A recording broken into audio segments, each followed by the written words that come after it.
We open our scene with Tate, both hands on the steering wheel of his Model T, the wind blowing his hair around and his eyes squinting as he drives west into the sun.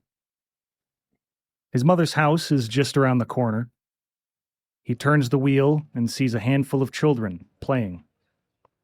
They stop and stand up when they see the vehicle. 2 of the children are his, Bo and Marcia. For a moment, the scent of flowers cuts through the smell of leaded gasoline. The group of children excitedly wait for the automobile to pull up, and as soon as the parking brake is engaged, they begin inspecting with a curiosity often lost to age. After a few hugs and hellos, Tate looks up at his mother's home. The garden is well kept, but something seems a tiny bit off. Normally immaculate, a few leaves are drooping, and a few vines are too long. Nobody but a well-trained investigator who regularly visits his childhood home would ever notice. But Tate is just that. He walks up and taps the unlocked door a few times as he enters. Standing at the sink is his mother, humming to herself as she scrubs dishes with a focused look. She lifts a wooden spoon from a soapy basin and looks it over as she notices her son. "Oh, Tate, you're home. I expected you'd be gone a little longer." Yeah, we kind of finished this one up a lot faster than we thought, too. She rinses off the wooden spoon and sets it down on a yellow rag with other drying utensils and bowls. Tate recognizes the pale blue apron that she's wiping her hands on.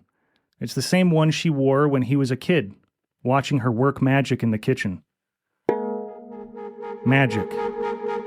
That word sticks in his mind for a moment. The room in the mill flashes into his vision, and a chill runs down him. He blinks. His mother is hugging him. She leans up and kisses him on the cheek. For a moment, her eyes look into his with a knowing, an understanding. "Do you want to talk about it?" Not much to talk about right now. Things went pretty well this time. I might even have some help for you coming, but I'm not too sure yet. Oh, help. What kind of help? Sort of like a caretaker, babysitter of sorts.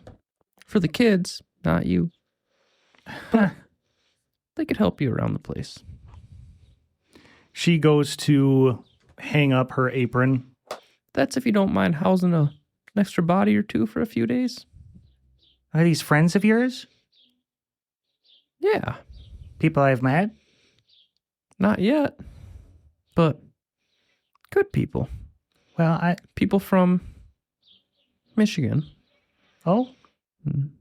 Bringing them down. I think I'm going to get one of them set up with the sheriff's department. Oh. All right. Well, I trust your judgment, so I'd like to meet them first before I say yes. Oh, we got to make sure they come to town first, so. She kind of grabs your hand and pats it a little bit and walks over to the window. The kids are still outside playing. She has a look on her face like she's appreciating the moment a little extra hard. Tate will go up and kind of put his hand on her shoulder behind her. You see her kind of wipe her mouth a little bit. Tate will go up and put his hand on his shoulder. How you been, Ma? Well, they're a handful, but I'm all right. Not the kids, but you. Oh, well, fine. Keeping in good health? Yeah, of course. Does Tate believe her? Roll a secret psychoanalyze. Tate psychoanalyzes now 7. I, Zenner, the narrator, have viewed the dice, and I'm now shaking up the cigar box. I'm going to cut this. What'd I get?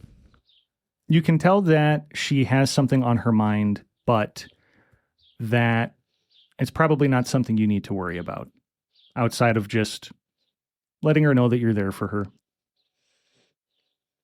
Well, Ma, if anything changes like that, or, well, Ma, if anything changes on that, just let me know. I'm here for you. Oh, yeah. No, things are good. Real easy to get around now, too. Yeah, I don't know how I feel about those things. We'll take you for a ride. It'll change your mind. I don't know.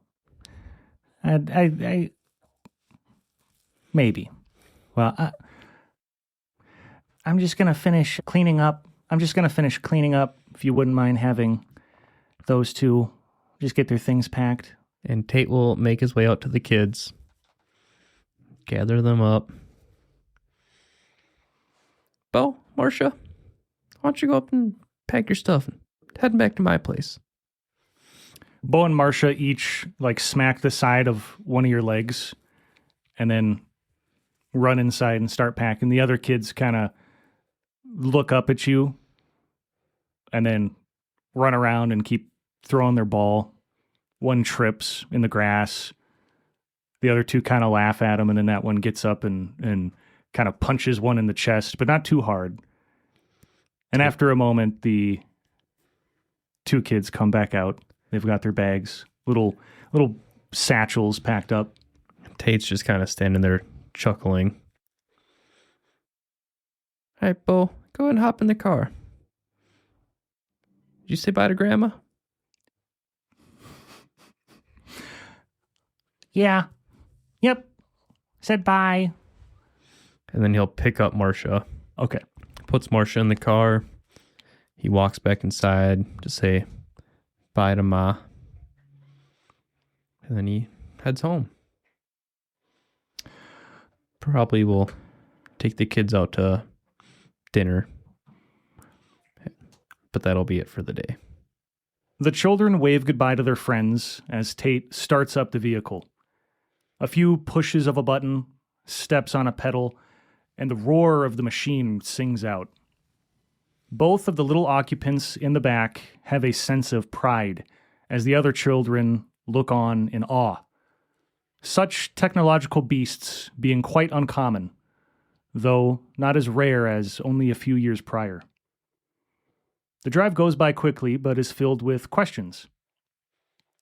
So, did you get the bad guy? What was he like? Did he have any scars? I read this story about a man who fought a tiger and it made him really nasty to people. Was he like that? Oh, this certainly wasn't a fella that fought a tiger. No, of course. Tried to fight a sawmill, though. Of course he didn't fight a tiger. We don't have those here. Those are on the other side of the world or something like that. Well, fine, maybe a bear then? I don't know, a wolf? He didn't fight... Bleh. He didn't fight an animal, probably just bad because he's bad. Well, people aren't bad just because they're bad, you dingbat. No, kids, this one was just bad because he was bad.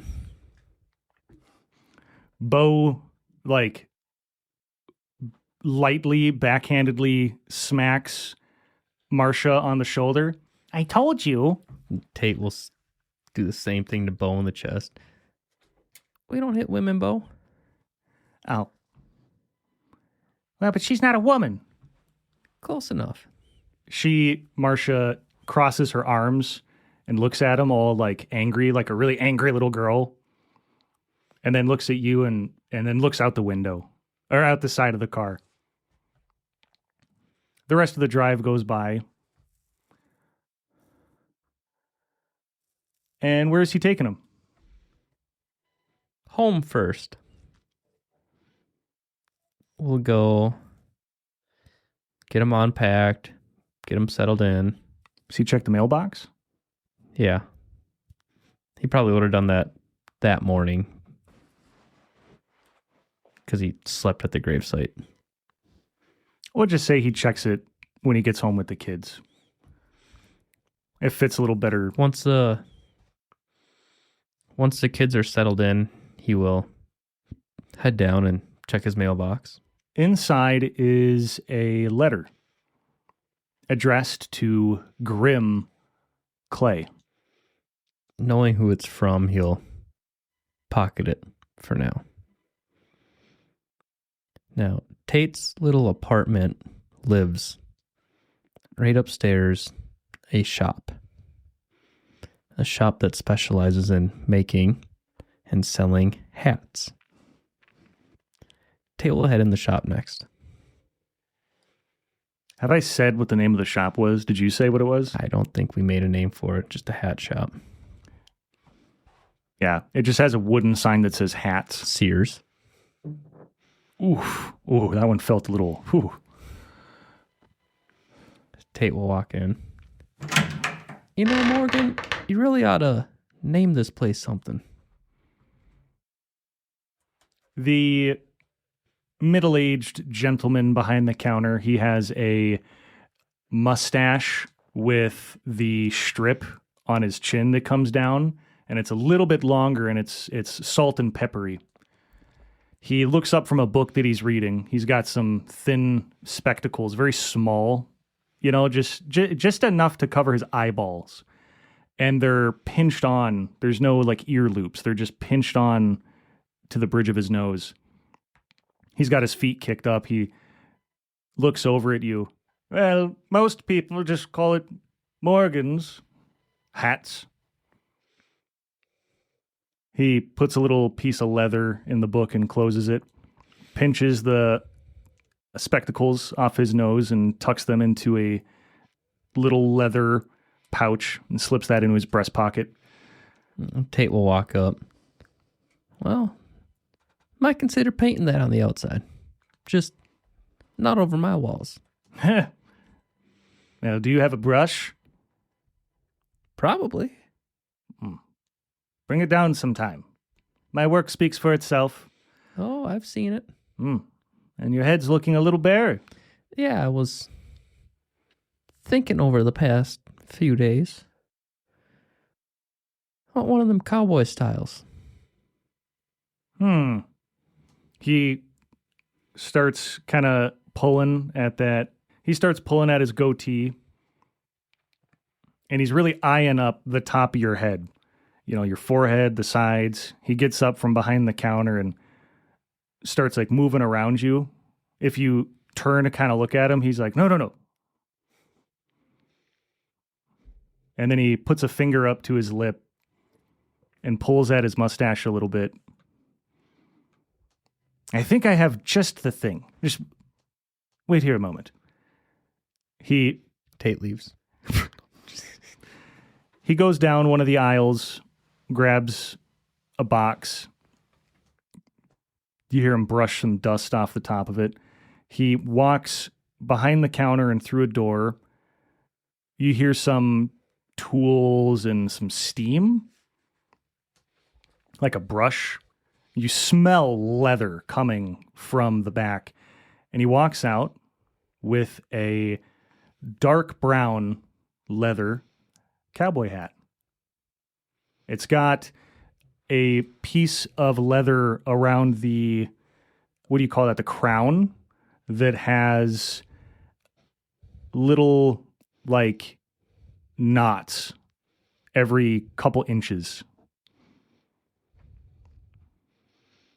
He hands it to you. Tate will try it on. Morgan, if that ain't one of the damnedest things I've seen. I like it. I'll take it. $5. How about 6 and you stamp something on the inside for me? What do you need stamped? Put the word Panther in there. Okay. He reaches out his hand. On the other side, if you could do Grim. He, with his hand upraised, kind of shakes it and nods his head. As he says that, he is handing the hat up and over to him. He takes it, runs in back. You hear, or you smell a very, very slight burning, and then he comes back out and presents it to you. On one side, it says Panther, and the letters are lined up almost perfectly. You know these are hand done with, you know, the P, the A, and then on the other side, perfectly symmetrical, it says Grim. And this is inside the hat. Yes. Tate will hand him the money. No, he did it outside. Oh, whoops, let me go remake this hat. I don't want it. He takes the money, grabs the book, grabs his spectacles, puts them on, kicks his feet up. And send any friends if you have any. It looks good on you. You think so? I do. Is there a mirror? Yes. Tate will look in the mirror. There's a mirror. It's about 3 feet tall by 2 feet wide, set up against the wall in just the right height that most people, tall or short, should be able to see just their head. Staring into the mirror, Tate will. I think so too. Thanks, Morgan. He nods his head. Pulls out a pipe. Starts puffing at it. You got a ladder around? He kind of turns his head to the side with an eyebrow raised and just looks at you. You kind of needed to paint your sign.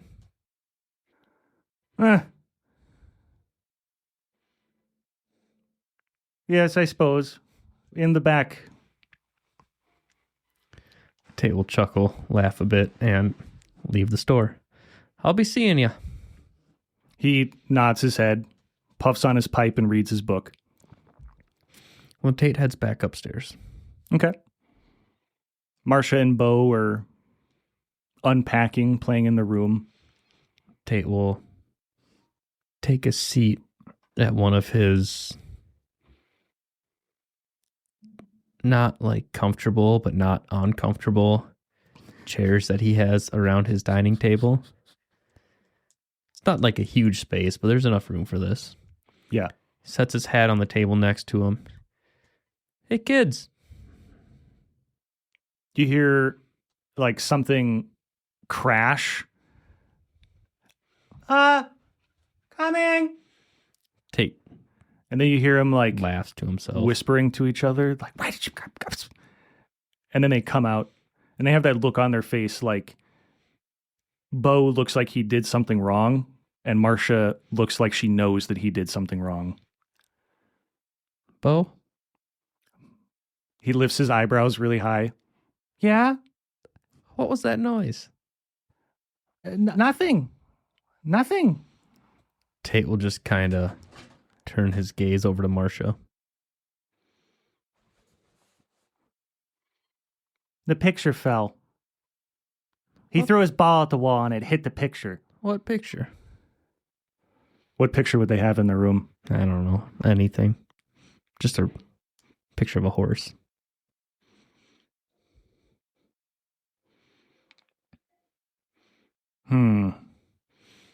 A painting of a cloudy night sky.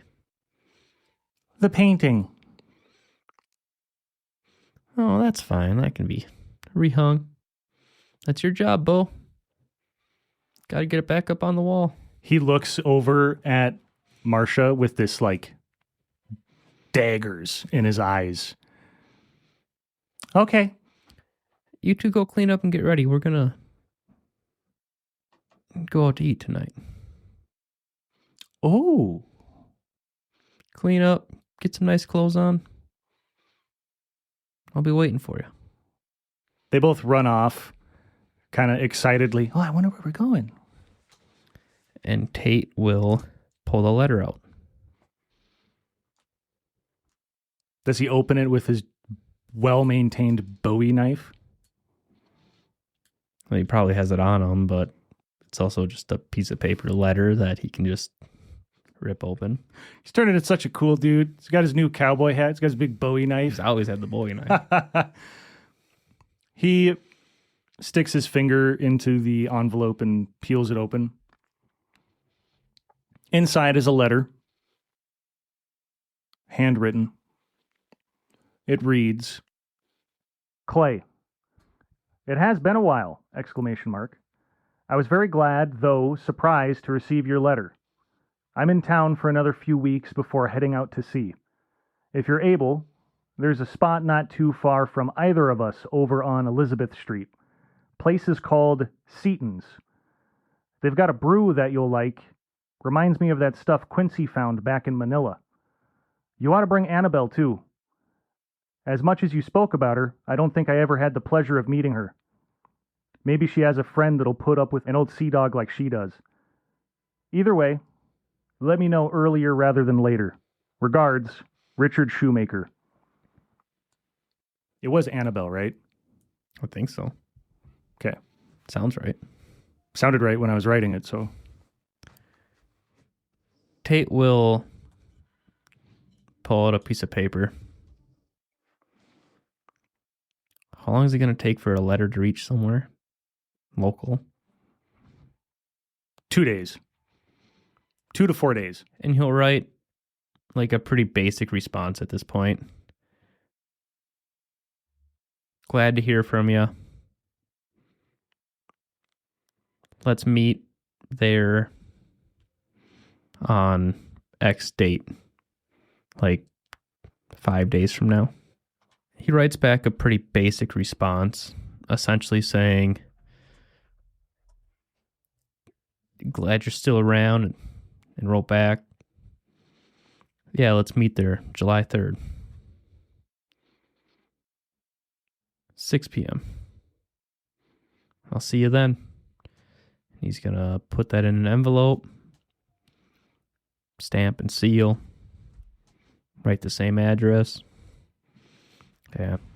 Whenever they leave on their way out the door, he'll drop it in the mailbox. Put the little flag up wherever they had then. Well, he lives in an apartment. I mean, like where I live, they just check it every day. Yeah, but this is 2025, not like in 1911. The year the pistol that won 2 world wars. Two was world born. wars. Yeah, and Korea. They don't talk about Korea. Okay. What kind of a restaurant is he taking the kids to? Like a little bit of a nicer diner. Not like Waffle House. Waffle House, known as a nice diner. But like, not like your Denny's either. Like one step up from But Denny's? like a step up from like a Johnny Rockets or some shit. Never been there, but I get the idea. I just think they have it at the MOA, and that's where I've only ever had it. Okay, we'll kind of fast forward through that. The kids order, the kids menu, 1911 kids menu equivalent, maybe some smaller portions, or maybe they share something, but they love it. They're clearly very happy. They tell you about school and their friends and the little drama that children have. Oh, he threw a frog off onto the road and a horse stepped on it. Silly, goofy things like that. The 3 get back to the house, wrap up for the night. Clay, where does Clay keep the Division 8 badge that he took with him from Apollo's cradle? That stays in the safe under the bed with his Craig Jorgensen, which he's actually going to go into that night. Okay. So he wants to grab a round, just one spare round for the Craig Jorgensen, and hide it up in the band of his hat.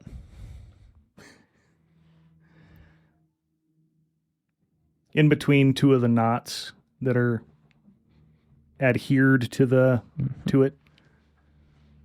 Clearly, it was not designed to have things put inside of it, but it functions. Neither was a butthole. That's true. And it functions. The 3 go to bed. A couple days pass.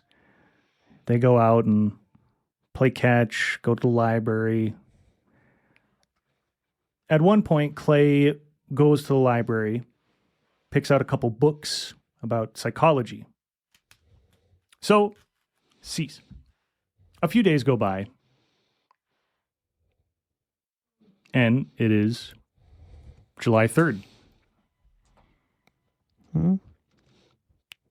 Tate will, when the time comes, drive himself to the diner. Do you like how I did that? Why can't I remember his name? Richard Shoemaker. Richard. I've said it 3 times. Twice. Nope. You can remember how many times. You can't remember what I said? Absurd. Truly a business major has been born. I'm kidding. Okay. Tate travels toward Elizabeth Street, keeping an eye out for a place called Seaton's. After some time, he finds the spot. A long wooden sign with colorful flourishes of a paintbrush reads, Seaton's Public House. He parks the automobile and walks up. The windows are filled with potted flowers and several animal skulls. The skull of a coyote, an antler from a buck, the teeth of a predator, all delicately set within the arrangement. The inside is smaller than the outside would suggest. There are 3 tables pushed against the wall and a short bar where a man Tate recognizes sits.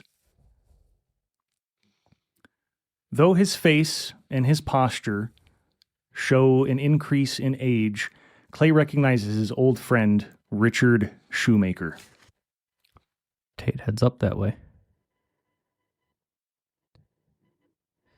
Shoemaker, you look like shit. Holy shit. Grim. It's been a long time. In the flesh. He takes a big swig off of his rather large tankard of beverage, and gets up and gives you a big pat on the back. Tate will do the shake hands, pull him in for a hug sort of thing. How you been? Oh, well, good. Been better. But, fishing's the game now. Couldn't keep you off a boat, huh? No. It's what I know. Pays well. It's all a man can ask for. And he kind of smells like saltwater fish. Very subtle. Like he's been off the waters for a while. Couple weeks, month. But he's been on them for years. It's like a part of him. It's not an unfamiliar smell to Tate. The bartender walks up, asks, "Can I get you anything?" What was that you were talking about, Shoemaker, in your letter? Yeah, it's one of these. Get him one of these. And don't tell him what it is. The bartender just nods, lights a cigarette. He's got a big white beard. It's got a little bit of brown around it from like tobacco, drink.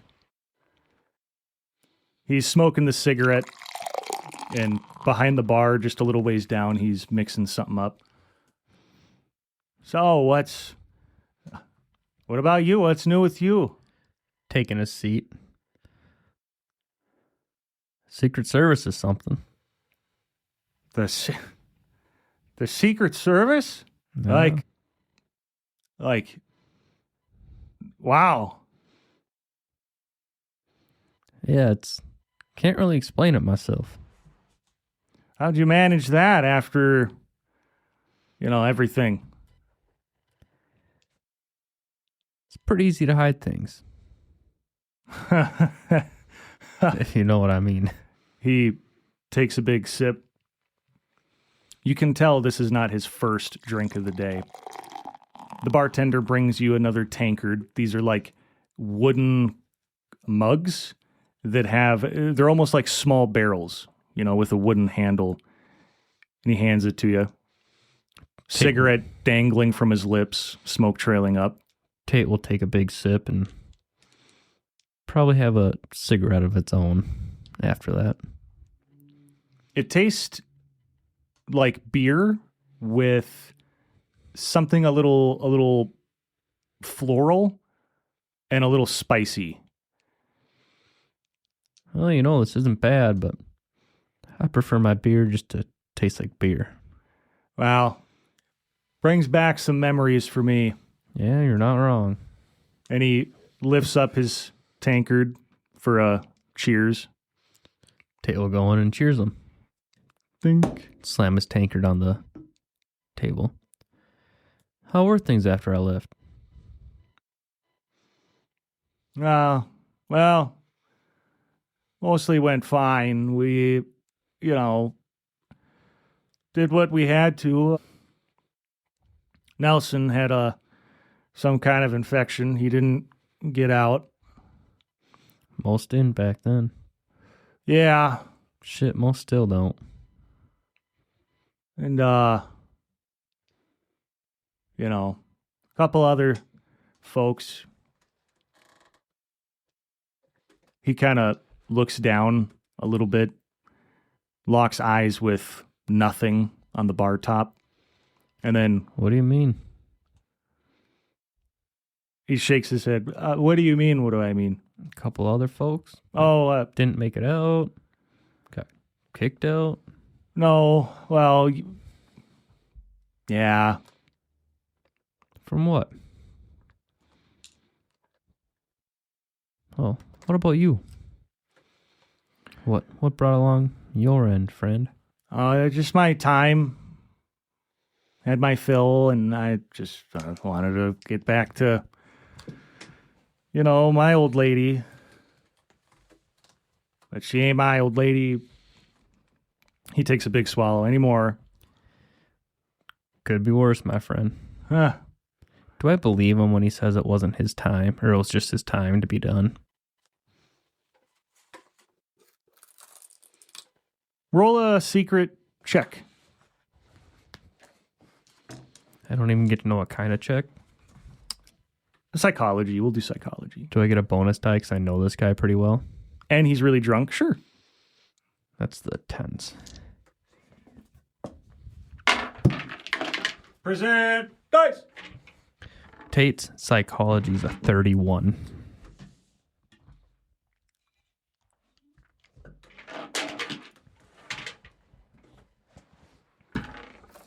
It's hard to tell. One of these is a 31. It's hard to exactly gauge him, but you have no reason to think that he would lie about something like that. I mean, your guys' time overseas was not pretty. It was not fun. It was hot. Lots of insects, blood sucking, this and that. People that would sneak into your camp and take your legs off with a knife. Medical at the time was pretty bad. They just hack a leg right off. You ever miss the Panther? What is the Panther? That was the ship that we were on. Oh, sometimes. A lot more space than what we have now, but I suppose. there was a sense of, I don't know, purpose. Hauling up nets full of fish for people to eat, just making a living. Something about it's different, It's like, I suppose. what's the point? I don't know. Yeah, there's always more. But you're doing something with your life. He kind of smacks you on the shoulder. And I've never really stopped looking for those figures. For a moment, he suddenly seems a little bit more sober. He locks eyes with you. You're really the only one that never called me out as batshit crazy. He licks his dry lips and looks down at his mug. Could be when I saved your life on the beach in '01. But I appreciated that. Clay, I don't know what that was, man. So you never saw him. I don't think so. What do you mean think? You either know or you don't, man. Come on. You're not a politician here. I'm not trying to be. And he'll take his big gulp from his drink and a big drag from the smoke. I just,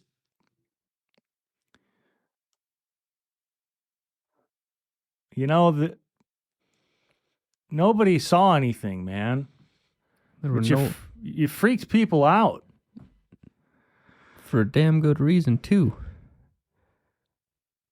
This shit's real, Shoemaker. You see him shake his mug and then drink the last of it and wave over to the bartender and point at the mug. And that entices Tate to finish his.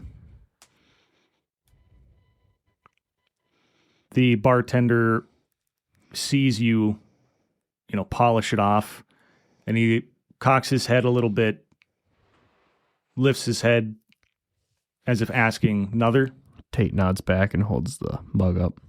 He nods his head. After a moment, brings you both one. Listen, I tell you something. That's what we're here for, isn't it? Well, they found prints, footprints,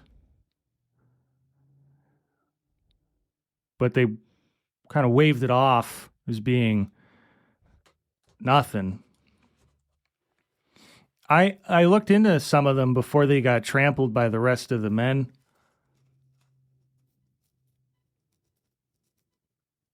You'd said he looked kind of like, oh, thank you.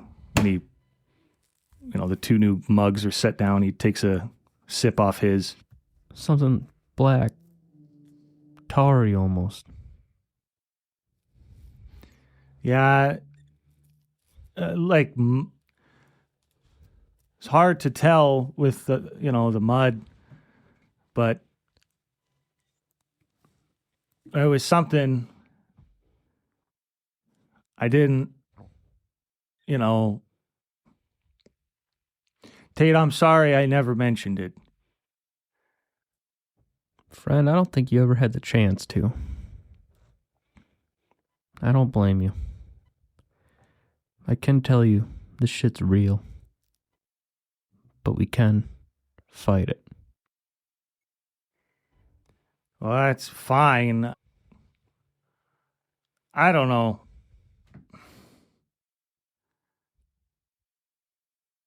Well, let's change this topic. Why don't you say what you wanted to say and then we get on with our drinking. Felt a lot of guilt about not, advocating for you more, but what you said, some man,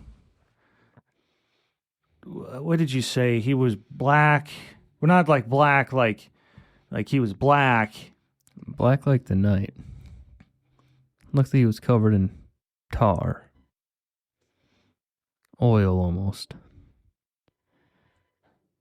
Gave me a sort of fishy ocean vibes.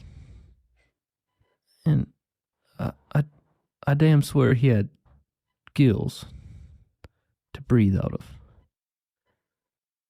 Right up on his shoulders. Yeah, see, but nobody ever saw anything like that. If it was in your tent, people would have saw it. They would have heard it. If it made noise. Well, this kind of shit that stems all this, man, it's otherworldly. I'm not saying I don't believe in other things out there. I just, I go to church, I pay my tithe, and church ain't gonna save you from another man's actions, my friend. Well, the preacher man will tell you that one man's actions will save you. Damn sure another man's actions will. Just do me a favor when you're out there on the boat. Keep your peace on you. He lifts the right side of his jacket. You can see a not very well kept revolver, model 1897. She never leaves my side. Only loyal woman I ever knew. That's a good man, but put some oil on that damn thing. He laughs, pats you on the shoulder, takes a drink. So, and you guys finish the rest of the night. Do you want to? Do you want to touch on the wife thing? I think we should leave that for a little bit. He doesn't really want to. Yeah, and I don't want to bring it up. Yeah. So he brought it up in the letter. I feel like that was enough. Tate's not going to bring it up, so Okay, so he won't. I think we kind of finish out the night and get all a little woozy. He writes them, or he'll tell them when they leave. Just know you can always change yourself and your life. I'm a happy, almost cheerful individual now. Probably wouldn't even know me if you heard me in a square. So, don't get too upset with yourself. Never do, man. All right, I hear you. You're still in town, we'll do it again. But I got a feeling the next time they send me out, it's going to be long. He gives you a hug like two drunk men do.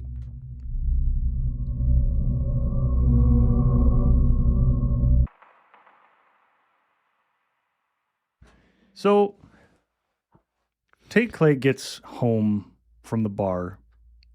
It's kind of late at night. It's an apartment, right? Above a hat store. Correct. Right. So how does he get into it? Like a alleyway up the stairs type of thing? Yeah, it's like if you're walking down a city street and you have the shop front door and then right next to it's another front door. Yeah. It just goes pretty much straight to stairs. Up to okay. And is he like down the hall? Is it the first apartment? No, it's like the whole top of the shop. Oh, he's got the whole top of the shop. Yeah, it's not a huge shop. Okay, so, but there'd be like a doorway to the left and doorway to the right? Or is it like the whole... No, it goes up. Like, the main door to get in the shop is in the middle of the building. And then Tate's door is on the left side of the building. Once you open the door, and it goes straight up to some stairs to another door. Which that then opens up to the, like, kitchen and dining area. He goes up the stairs. It's quiet, coolish night. Cool for, July 3rd. The doors cracked open a little bit.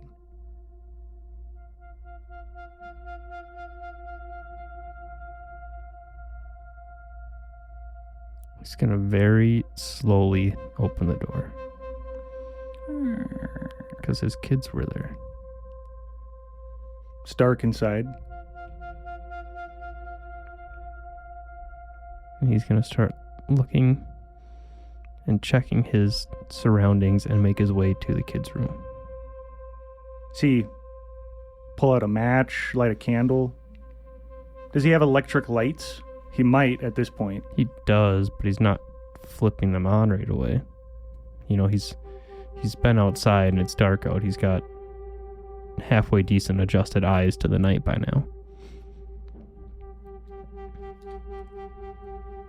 Roll a detective-y check. I just got a 16. Tate slowly opens the door. Does he grab his revolver or anything? It wouldn't be on him, but he would have he would have his knife on him. Does he keep it like on his back? Yeah, it's one of those where it goes parallel with the belt. Yep. So he can kind of hide it with his shirt if he has to. And the handle's sticking on the right, so he can just reach back and pull it to the side. So I imagine he slowly kind of pulls that out. Absolutely.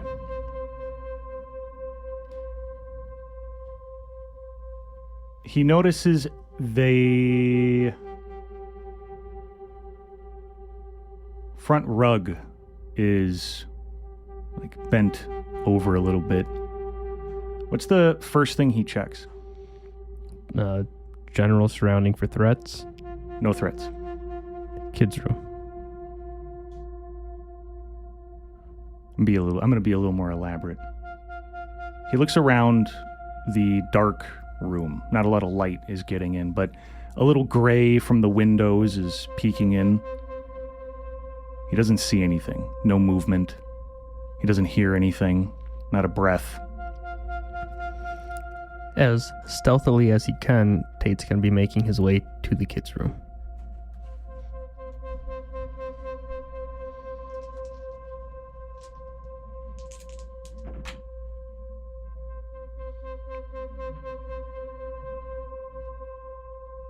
The kids' room door is also cracked. Does he normally close it? It's a 64 over 60 for stealth, by the way. Is the kids' door closed when they sleep? Normally, yeah.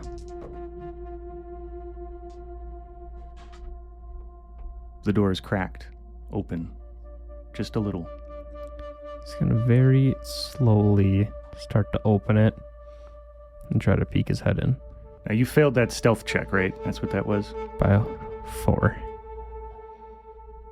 He pushes the door open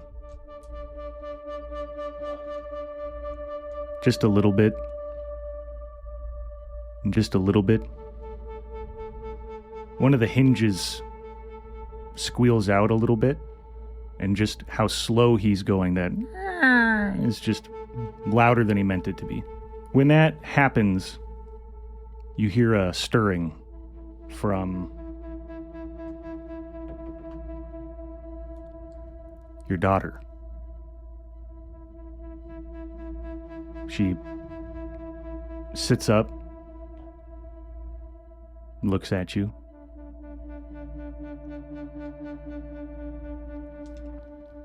Is it time to get up? Tate will make his way over her. Oh, Tate will make his way over to her and kind of brush the hair on the top of her head. No, sweetheart. Go back to bed. I'm just checking in on things. Oh, okay. Bo's still laying in bed. Yep.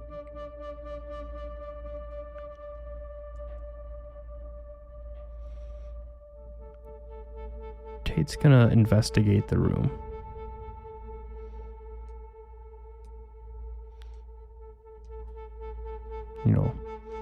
Quietly, not super hard. He'll peek underneath the bed, pull back the curtains, make sure the window's still closed and locked. Look out the window to see if he can see anything and see if he can't find any tracks here.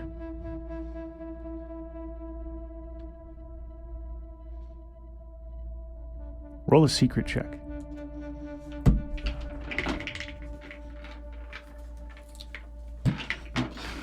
I couldn't tell if they were both in there. Roll a secret check. Immediately opens the box. I couldn't tell if they were both in there. What's the number it needs to meet or exceed? For finding the track. Track? 50.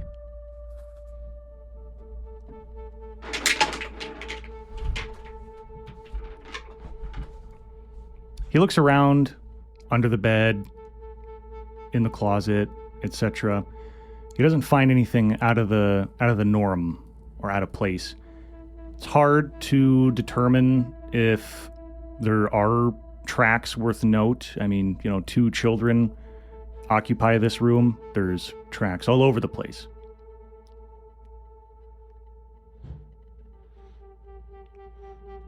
You got little feet versus big feet. He doesn't see anything that sticks out to him. Nothing under the beds. He's going to go through the rest of the house. Pretty much doing the same thing. And then he's going to check and make sure everything's still in his safe underneath his bed. He checks the rest of the apartment. When he goes into the bathroom, there's bottles of this, maybe some medications, medicine. He keeps them high up as to, not allow the children to reach them. The labels are all forward-facing, as if maybe somebody was reading what they are. When he gets into the bedroom, he notices the photo of Annabelle. The photo of Annabelle has been moved. It's always in the same spot. Almost like somebody picked it up, set it back down. And then when he gets around to the other side of the bed, the safe is open.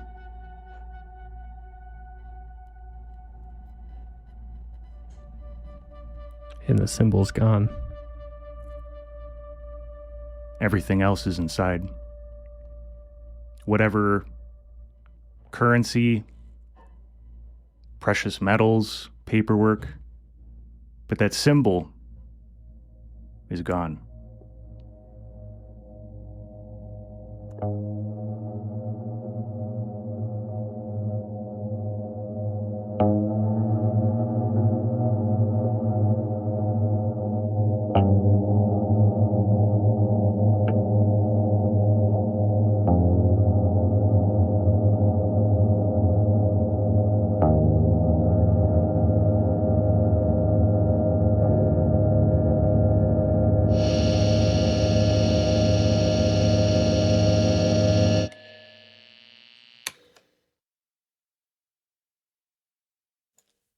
Hey, everybody, it's me, Zenner, coming here to this microphone, putting my mouth up to it and vibrating chords in my throat to communicate with you about what? What are we going to communicate about? Ah, yes.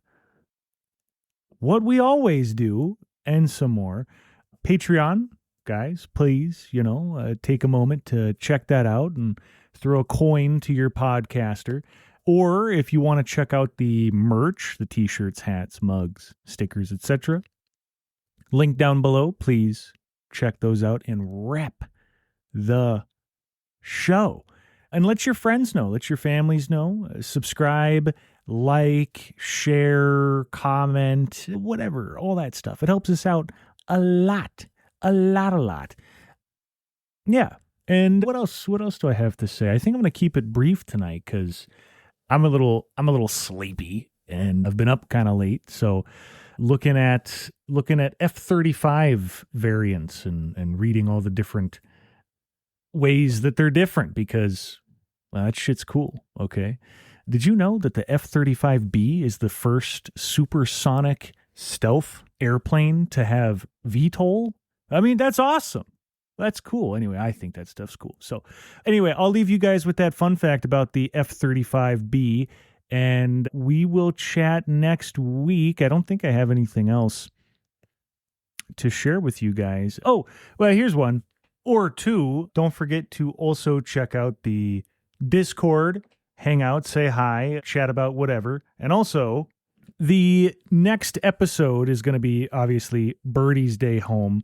After that, we will be taking a 2-week hiatus from uploading just to kind of give us a bit of a break, bit of a breather, and kind of catch up on some stuff that, I mean, I've said it before, working on shows like this is a lot of work, like through and through. We have a lot of fun doing it. We enjoy doing it, right? That's what we're here to do, is to have fun and entertain and all that jazz. But it is a lot of work, and sometimes you got to reel it in a little bit. So that's what we're going to be doing is taking that 2 weeks to both, take a bit of a breath, but then also prepare for Chapter 3, which is dubbed The Blessed Below. And with that, I will leave you guys for the week. Please enjoy your Tuesday or whatever day of the week it is, and we will be in touch. I'll talk to you next Tuesday. Bye.